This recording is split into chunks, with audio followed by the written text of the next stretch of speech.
Alright, back with more The Life and Suffering of Sir Brante. Seems like this is the only videos I get to record anymore at the current moment, but that's because I can't get a good batch going. I've just been doing one at a time. So, with that, let's get back into it. The newspaper case. Your first year at the prefecture has come to an end. You are not a young student anymore. You know now that a judge's trade means so much more than knowing the law and carrying it out. Resolving a litigation of any importance requires striking a balance between the code of law, high society's opinions, and the whims of the provincial powers to be. Your second year is beginning, and it feels much tougher already. Trampled by the nobles, the commoners seek help, and so they turn to the law. They turn to you. A carriage takes you through the silver district of Anazote. It is early morning, and you have just received a letter bearing the seal of the city hall. Remy Elverman, the magistrate of Margra himself, wishes to see you at once. The mere sight of the magistrate's invitation is enough to make you scowl. This is no doubt about your newest case regarding the Quorum Gazette, which may spell trouble for everyone involved. The provincial legislature, the lesser quorum, governs the volume and distribution of taxes in Margra. After a new law created by the Emperor's own brother Cornelius Tempus several years ago, commoners of considerable wealth were granted representation in the quorum on par with the nobility, thus forming the lesser quorum. Now the representatives of the lowly estate have founded a newspaper of their own, and this Quorum Gazette, distributed all across Anazote, fervently argues for commoners' rights in provincial governance. The man behind the newspaper is Mayer Egmont, a well-off industrialist and owner of several silver mines. And it was his article and his demands that brought about this litigation. You take out a newspaper and read Egmont's article printed within. It addresses Imperial Overseer Gaius Tempus directly. We demand that Sir Overseer Gaius Tempus cease his habitual disregard for our meetings. From our Emperor Uther II, we receive the lawful right to assemble and sit in the lesser quorum, and we say to the overseer, our voice must be heard, our message must be accepted. The carriage stops in a square by a luxurious building. This is the city hall, where imperial officers manage all domestic and economic matters of Anazote. You are escorted up a long winding staircase to a door to the magistrate's office.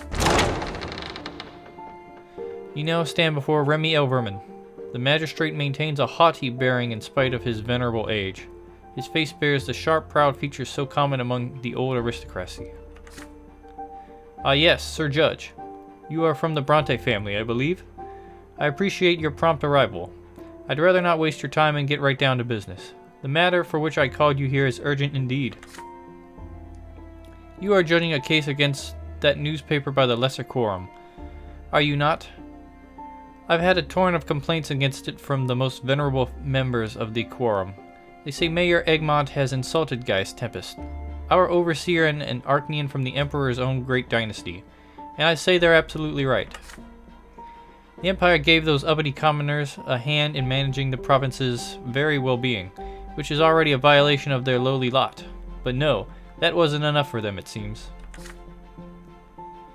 You've earned the mantle only recently, Sir Brante, but you must realize that this is an affront to the honor of the entire nobility. I expect you to do your duty as a judge and immediately find a pretext for shutting down their pathetic gazette. Elborn, your prefect, might think otherwise. However, Sir Brante, if you exercise enough wisdom and cunning, I am certain you will realize which position is most beneficial to you. With your youth and potential, it'll do you good to have powerful friends on your side. I'm sure you will reach the only appropriate and just verdict when closing this case. And I hope you will be duly judicious. For now, farewell. You return to the prefecture lost in thought. Sir Vermin is right. Your word is all it will take to shut the lesser quorum newspaper down. As a judge and a nobleman, you do not even need a reason. The people running the Gazette are mere commoners, no matter how wealthy they might be. There was no breach of law, however. Mayer Egmont's article simply requested the Overseer Margra hear what the lesser quorum has to say. You can reject the nobility's complaints, and then show the commoners they may rely on the prefecture's justice. But Sir Vermin and other fellow judges will be outraged. Father learns of the case has been assigned to you. He visits you and offers some advice. You're in quite a predicament now, son. If you try to appease one party, the other will be furious. Wouldn't you rather see if there's any way to make peace between them? We could host a party at our estate and invite both Mayer Egmont and the noble elders from the quorum. If you are successful at diffusing their quarrel, no one would object if you decide to legitimize the Quorum Gazette. Even El Vermin won't be against it if the nobles stop complaining. However, Father is not the only visitor of note that day. Shortly after the door closes behind him, the familiar face of Judge Carlo Fockgraben appears in your office. He looks around cautiously before speaking his mind. I hear you've been ordered to deal with that newspaper run by wealthy commoners. It's a complicated case indeed. If you ask me, work like that deserves to be rewarded. Why not make the most of it? You're quite close with Prefect Elborn, are you not? Almost related, as it were. What if you were to shut down the paper and seize their printing press? All it would take is Sir Prefect's signature. And my friends among the Quorum nobles, why, they could use a gazette of their own. I would be delighted to help you put that printing press in good hands. Just think of it, you would shut down a subversive periodical and help our esteemed nobles spread their message, all while earning a lucrative reward for your efforts. It's quite a coup, really. Everyone wins. Do think on it, Brante. Okay, Fockgraben. You seem like not a very good person. He leaves and you are alone in your office to deliberate. If you decide to shut down the Gazette, how far should you go? And if you choose to legitimize the periodical, how will you go about it? Alright, so this is the Fockgraben choice. This is the choice Father recommended. And then these are kind of vanilla. So these two look like the best options, but this one gets its negatives. So I think legitimizing the Gazette may be the way to go. You host a party to help Egmont and the Quorum nobles to make peace. This allows you to legitimize the Quorum Gazette.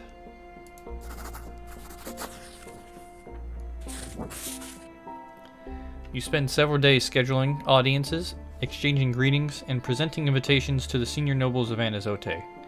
You have to pull all the strings you have and muster all of your knowledge of Anazote high society. To say nothing of the family funds, you spend throwing a suitable party for these esteemed guests. After much effort, both the nobles and the commoners from the Lesser Quorum have gathered together at your family estate at last. Mayer Egmont, owner of the Quorum Gazette, has accepted your invitation as well. The nobles are clearly vexed at having to tolerate the commoners' presence, yet they maintain the decorum etiquette demands. You tactfully take advantage of the situation and to begin a negotiation. You inform the esteemed gathering that you are the judge handling the case of the Quorum Gazette. In your opinion, a periodical for their legislature is a most useful initiative, but only if the entirety of the Lesser Quorum shows support for the Quorum Gazette, and only if the Gazette represents the opinions of all its members, including commoners and nobles alike. Your words are met with a flurry of resentful, shouting, disputing voices. People start to argue. Sometime later, the Gazette owner Mayer Egmont takes his turn to speak. He looks almost like a nobleman. Egmont is well groomed and wears expensive clothing only a wealthy industrialist could afford. Nevertheless, his rough manner of speaking and boorish posture betrays his humble origins. I do say there's some truth in what you're saying, Sir Brante. We did begin the Gazette without asking the noble sirs for their opinion. Still, if they let us have our articles printed, I suppose I'll agree to publish their opinions as well. This leads to another fervent debate.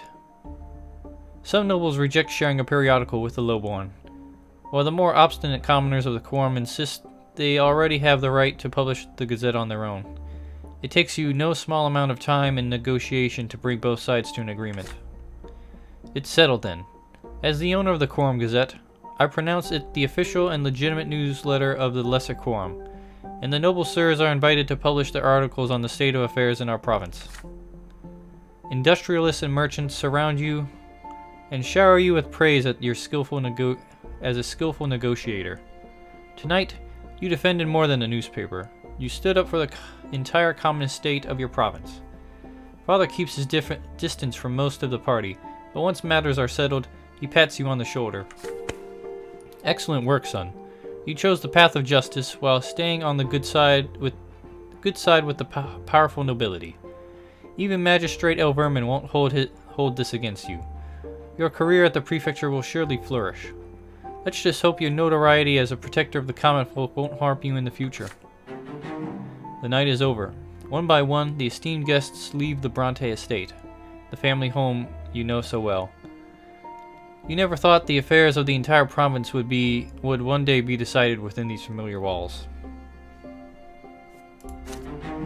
Okay, our family is in poverty now, but I think that was the best choice by far. The people of Anazote know and praise you as a defender of the common people's rights. Okay.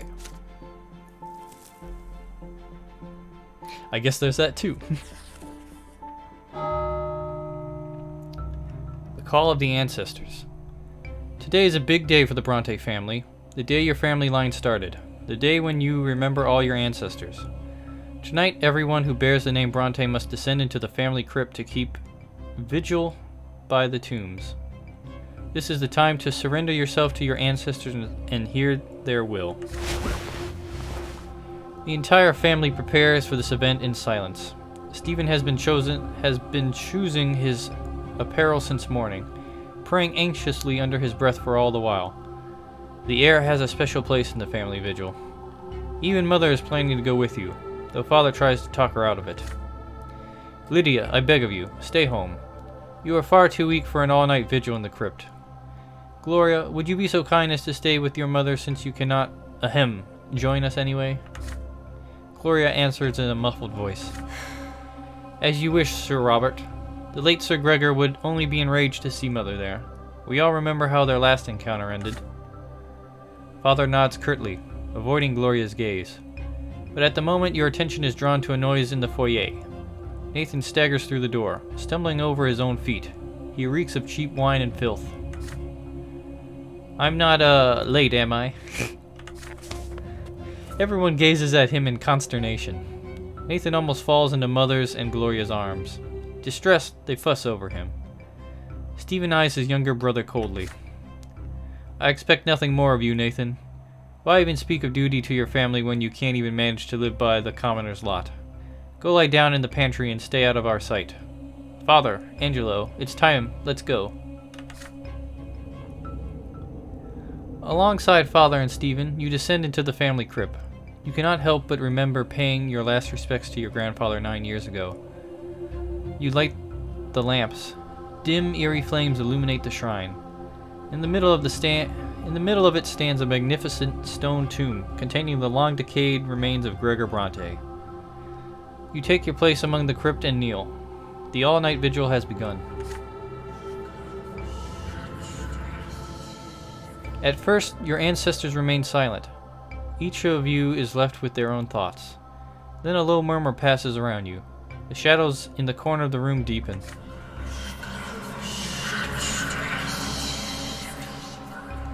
The voices grow stronger. You know that the ancestors of Gregor Brante, long-forgotten commoners whom you never knew, are trying to talk with you. But now, a memory of them has come to life in the darkness of the crypt.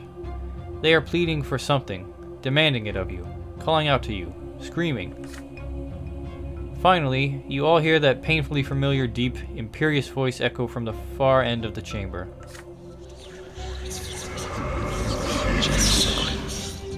It's been a long time since I've seen you all.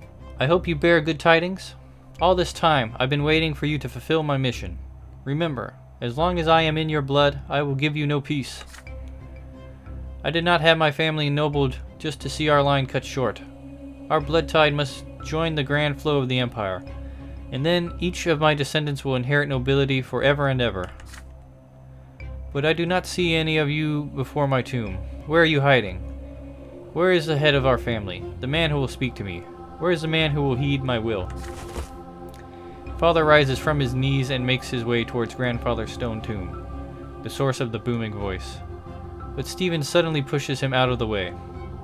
Father takes an indignant step forward, but Stephen firmly bars the way. Stop it, Stephen. You are my heir, but you are not the head of this family. Father, it is not you that Sir Gregor is addressing. Earning the nobility of the sword is my duty to him. He has long forsaken any hope of seeing you achieve it. You must understand that I am the one who will fulfill this duty. Stephen does not let him pass. Father breathes heavily in anger. You can all but feel the frantic beating of both their hearts, resonating somewhere within you. But your father and brother seem to have forgotten that you are here too. Even the restless voices of the ancestors have grown hushed, waiting for the outcome of this confrontation.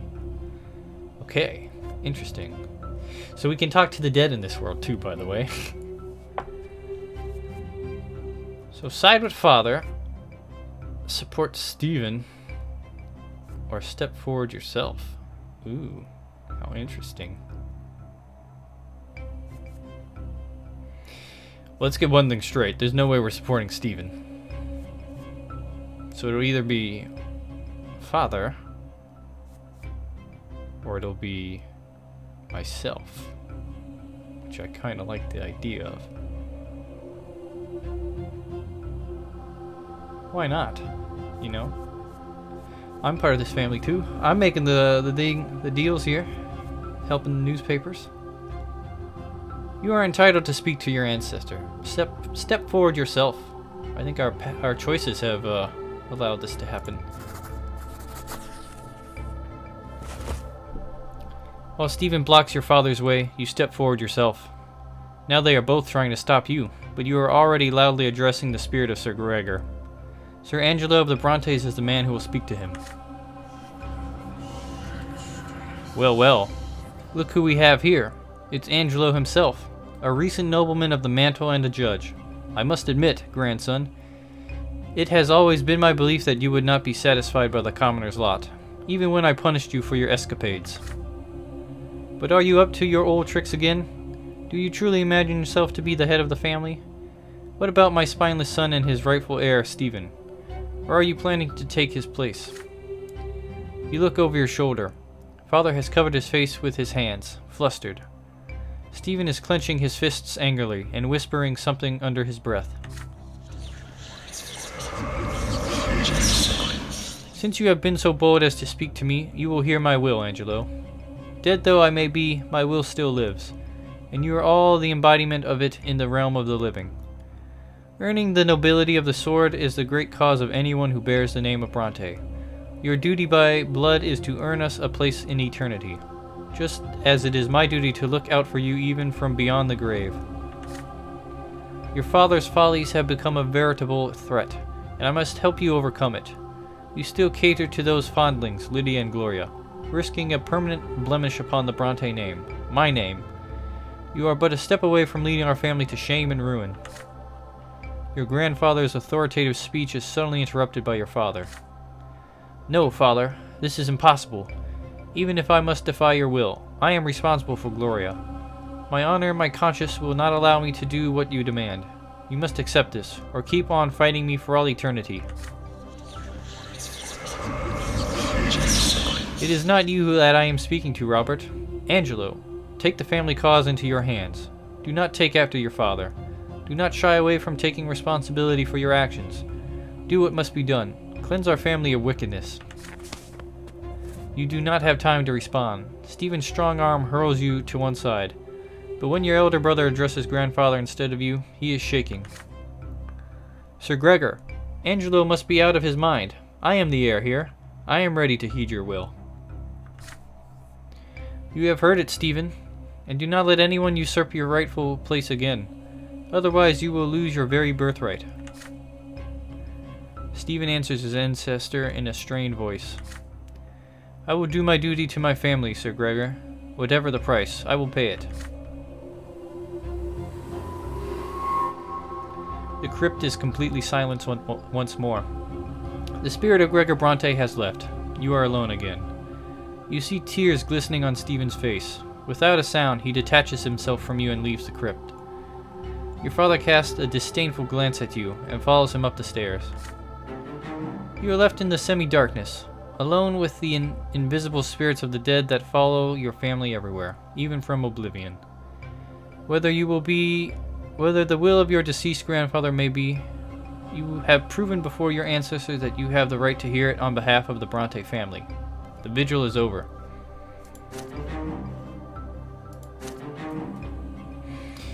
Well, Grandpapa liked that.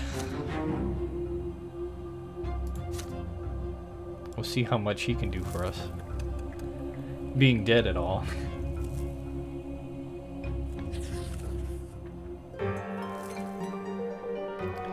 (1140) Egmont's speech. Just a few days into the year, Mayer Egmont, chairman of the Lesser Quorum and owner of several silver mines, made a speech that caused quite a stir in the province. Though a commoner, Egmont had the gall to demand that the migrant authorities both enforce and obey imperial law. What's the use of the imperial laws if they aren't enforced as they should be? Even today, as Anazote nobleman who gets up on the wrong side of the bed can draw his sword and run a commoner through with impunity. These gentlemen may be our rulers, but does that mean they can defy the Emperor's will? Sir Brante has been appointed to enforce the rule of law in Margra. How come the prefect doesn't see this? We commoners aren't trying to seize the noble lot and take over the province, but the rule of tradition is a thing of the past. This is the age of justice. We may not all be equals in its eyes, but even the nobles and clergy must obey the law. The Magran aristocracy is furious with Egmont and demands that he be silenced, but the rich industrialist has too much money and too much connections to be dealt with so easily. You hear more and more rumors about secret societies of commoners appearing in the city, plotting against noble rule. The gentry fears that Egmont and his peers might be behind this, but they have no proof, at least for now. Father Lennart, abbot of the Temple of the Silver Tree and leader of the New Believers, supports Egmont and has spoken publicly in his favor. The twins themselves entrusted the noble's estate with the right to rule over the common folk. But rulers must also care for their subjects. The old faith is mistaken. No commoner should ever be forced to suffer. It is for this very reason that the imperial law exists. It is there to ease the people's suffering. May those laws be duly enforced, and may they serve all the people of the Empire. Okay, minus power. No, plus power. Minus order. Minus wealth. So I can see things are starting to get a little volatile. The Vassal and the Lord. It is another day at the prefecture. A secretary peeks into your office with a message from the prefect. There's a new case he wishes you to handle. You put away your quill and walk to Sir Elborn's office. To your surprise, he happens to have another visitor already. There's a graceful figure sitting across from your immediate superior, no other than Octavia Milanitis. After all the times you have met her in the capital, you expected the Archduke's daughter to be brilliantly, lavishly dressed, but her appearance today is modest and formal, with a high-necked dress and a strict bun. However, her demure attire only serves to emphasize her role as a distinguished visitor to the prefecture. You bow at the prefect and the noble Archnean lady. Octavia offers you a curt greeting, then returns to the conversation that you have interrupted. This matter can brook no delay, Baron Elborn. The young judge may well wait outside. Nonetheless, Sir Elborn insists that you come in and take a seat. Worry not, Brante. You aren't interrupting at all. Lady Milanitis, I was scheduled to meet with Sir Brante at this very hour. I regret to inform you your visit was perhaps somewhat unfortunately timed. Octavia rises from the soft, high-backed chair. The young Archnean lady now stands tall, elegant, and indignant. You are out of line, Sir Elborn. Archduke Milanitis has graced you with a representative from his dynasty, and you will listen to what I have to say this instant. The Archduke has expressed concern over your manner of governance at the prefecture. You have always been headstrong and eager to infringe upon the freedoms of your own noble estate. But now it appears you find it acceptable to conduct proceedings against our own loyal subjects. Our dynasty has already seen many loyal nobles of the sword arrested on or faced with punishment in court. Where will this lead? Do you mean to enforce your lowly laws against us Arachnians? Do not forget that those laws were written to keep lowborn humans in check. Our lives have always been governed by noble honor and tradition, as well as the blood tie that is our heritage. Our only justice is the court of honor. The only rule above us is that of our sovereign, the emperor, and the twins. Our only duty is to our kin and our forefathers. My ancestor, Char Melanitis himself, granted the boon of nobility to you humans. It would be most unwise to make me regret his decision of old. In the name of Archduke Melanitis, I demand that you end any and all proceedings against our subjects at once. Sir Alborn acknowledges Lady Octavia's vehement speech with a calm smile, and nothing else. He shows no trepidation, no tremor, nor fear, even though the lady across from him represents one of the Empire's mightiest dynasties. Lady Melanitis, the twins have graced the blessed Arachnian lineage with a boon of long life, yet the world can be quick to change at times. The laws of the Empire now govern the nobles of the mantle, and even the nobles of the sword, along with the common estate. This particular change is not as recent as it might seem. The laws of the Empire are the decrees of the Emperor himself, the twins' chosen supreme sovereign. His laws are his will, which is, as you said yourself, the only rule above us. And that means all of us, from a highborn Arachnian to the lowliest commoner. Presently, the Emperor's representative in our province is Overseer Gaius Tempest. Like this prefecture in its entirety, I am simply obeying the Overseer's will and the laws of the Empire. Then pray tell me, Baron Elborn, who is your own sovereign and protector? He is none other than my father, Archduke Melanitis. You swore him an oath of fealty and vassalage. It is your duty to follow your word and will. Or do you wish for the Archduke himself to address you directly? I tell you, cease this harassment of our loyal noble subjects at once. I will not leave until this order is carried out. Why, Lady Melanitis, I'm afraid this is quite impossible. As a servant of the Empire and Imperial Overseer Gaius Tempest, it is my duty to enforce the law. Now, if you will excuse me, Sir Brante and I have urgent matters to discuss. The gaze of the Archduke's daughter is locked with the prefects in a silent struggle. Each expects the other to back down first. But then Octavia suddenly turns to you. But I believe the young judge has more in him than blind obedience. Surely you are able to distinguish the rightful claimant from the threat to the province, are you not? Silence resounds with the prefect's office. They are both waiting for you to speak. Elborn, Octavia, or we can simply defuse the situation, which I kind of like here. Octavia knows who you are, and this gives you an opportunity to defuse and dispute and keep the prefect safe from her ire.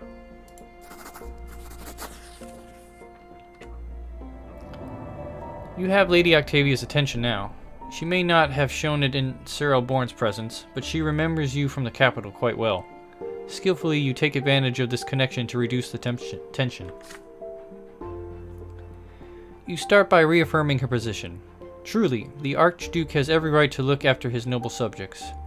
You would never expect an ancient dynasty to abandon the loyal nobles to their fate. Having said that, you shower the Archduke and his noble dynasty with praise, including his brilliant progeny, who has deigned to grace the prefect's office with a visit. You casually mention your encounter with Lady Octavia at the fencing tournament in Eterna. I have to admit, Brante, for a human, you fought valiantly indeed. I've witnessed some of the best Arachnian swordmasters at work, and yet your fighting piqued my curiosity. There's a look of relief on Sir Elborn's face as he watches you converse. Still, you return to Octavia's demands. After all, she did not come here for small talk. The Archduke's words carry great weight, but sadly, Sir Elborn has no power to decide the matter. After all, he is but a humble servant of the Empire. Perhaps it would be more prudent to take this matter to the Emperor's overseer, Gaius Tempest, who is also an Archnean of noble lineage. Just like a moment ago, Octavia winces at the mention of Gaius Tempest. The Emperor's brother took away her noble family's right to represent imperial authority in the province of Margra. Still, the Archnean lady considers your words well before speaking again. To a certain extent, you are right, Angelo Brante. I cannot help but admit it. We Archneans ought to avoid involving humans in matters of supreme authority. It is still my wish and intention that Sir Oborn present us with an answer, but if he absolutely must learn the will of Gaius Tempest beforehand, then so be it. But do not tarry too long with your answer, or you risk angering my father. Octavia rises elegantly from her seat. Before she leaves the prefect's office, her eyes rest on you for a moment. She bats her eyes charmingly and dresses you with a gentle smile, and then she is gone. Elborn pats you on the shoulder, content with the outcome of the interview. Unbelievable. I never expected you be acquainted with Octavia Milanitis. My thanks, Brante. You bought me some time. If you hadn't intervened just now, I'd have to defy the law and end all cases against nobles who serve the Archduke. We'll see what the Overseer says about this now. Archduke Milanitis is testing the prefecture with his daughter. Otherwise, he'd have asked me to visit his palace personally. He's showing caution, which means we still stand strong, at least for now. We will continue our service to the law without regard for the outmoded ways of the past. But I digress. This is high politics, and the prefecture still has plenty of cases to resolve. Let's get back to our work, shall we? With that, Elborn hands you a new case file. You thank the Baron and head back to your office to study it properly. It's time to get back to work. Okay, well, Elborn likes this. Willpower is down to 10. Still seems good, but getting lower. And with that, I'll go ahead and call it here. Thanks for watching. I appreciate it. I love you. Not really.